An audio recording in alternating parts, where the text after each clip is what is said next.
had that. Alright.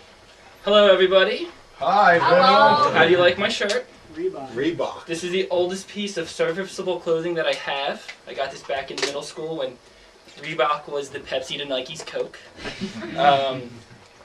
Funny thing about this shirt is at this point it's gotten so old that later tonight when I get smashed, I can legally have sex with it. For the first time. Yes, the first time. Don't tell its parents.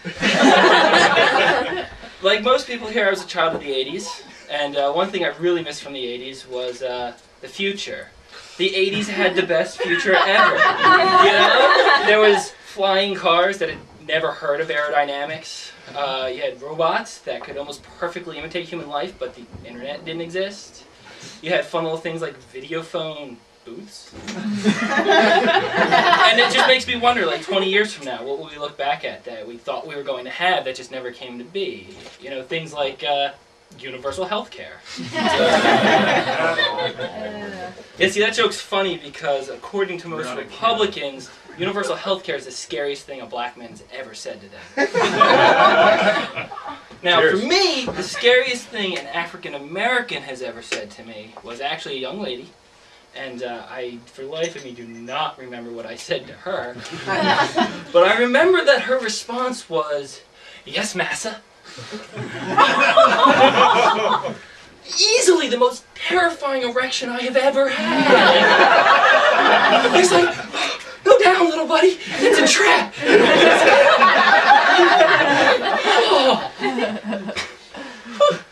But anyway, one fun fact about me is that I got started a little late in life when it came to the whole dating sex game. And it's a very awkward thing. I can remember the very first time a girl asked me to go down on her. And here I am, clueless and not wanting to admit it. I swear to God, I started like tonguing her belly button or something. But she was a sweetheart about it. Like, she didn't say anything. She just, pretended to like it, faked an orgasm so I'd stop. And put her pants back on and got out of the stall and went back to the bar. Sweetheart. Real gem. I also,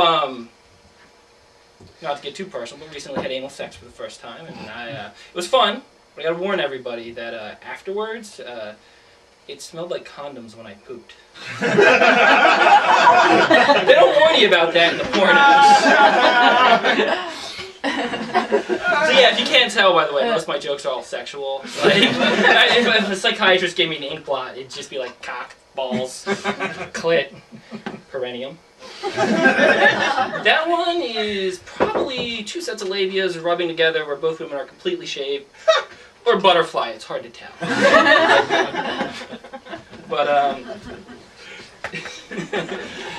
see, one fallacy that our society has